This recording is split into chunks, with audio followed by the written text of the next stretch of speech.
What if I told you the person that you love isn't self-sabotaging, but self-protecting in the only way their nervous system knows how? Imagine this. Someone you care about, funny, intelligent, deeply feeling, keeps slipping back into alcohol use just when things seems to be getting better. You might wonder, well, why can't you just stop? Why won't they accept help? But beneath that behavior is often something far more complex, a nervous system shaped by chronic trauma trying to survive. My name is 𝗧𝗵𝗲𝗍𝗂, licensed clinical social worker. When complex post-traumatic stress disorder and alcohol use disorder coexist, we are not looking at two separate issues. We're actually looking at an intertwined biopsychosocial process. Complex PTSD develops from prolonged, repeated interpersonal trauma, often in environments where safety, attachment, and emotional regulation were disrupted. This leads to affect dysregulation, negative self-concept, and relational disturbances. Alcohol in this context isn't just a substance. It becomes a form of maladaptive self-medication. It temporarily dampens hyperarousal, numbs intrusive memories, and provides relief from chronic shame, states rooted in trauma. For loved ones, this creates a very painful paradox. The very behavior that harms them is also what feels like survival to them. So to support healing, it's essential to understand the underlying neurobiological and attachment-based mechanisms at play. So trauma alters the hypothalamic pituitary adrenal axis, keeping the individual in a persistent state of threat detection, which leads to cycles of hypervigilance, emotional flooding, dissociation.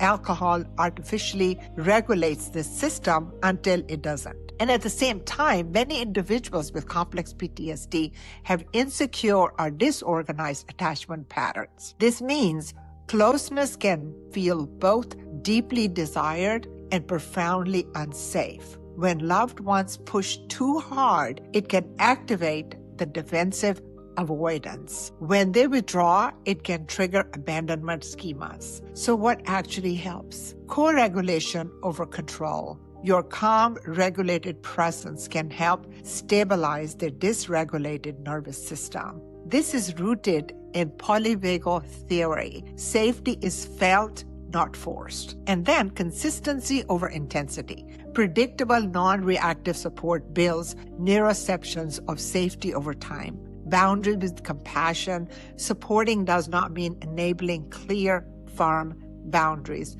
Reduces reinforcement cycles while preserving dignity. Trauma-informed communication replaces "why are you doing this?" with "what feels overwhelming right now?" This shifts from blame to curiosity, encouraging integrated treatment, evidence-based approaches like trauma-focused cognitive behavior therapy, grounding, which also is earthing, guided meditations. Treatment models address both trauma and addiction simultaneously.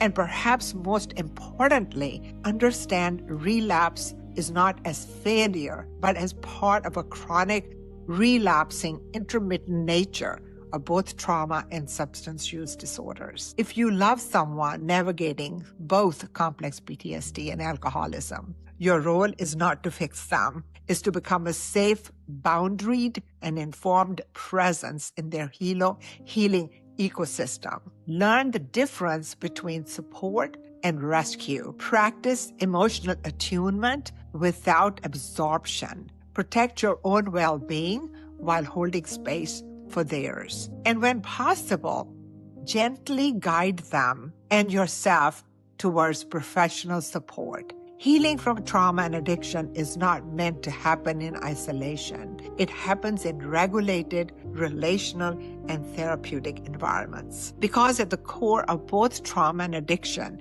is the same unmet need, not just to survive, but to feel safe enough to live. And sometimes the most powerful thing that you can offer is not a solution, but a steady, compassionate presence that says, you're not alone in this. I am right here with you, and I am not leaving. You can depend on me. You can count on me. You can count on the support. Thank you so much for watching my video. And if you like, please subscribe to my channel.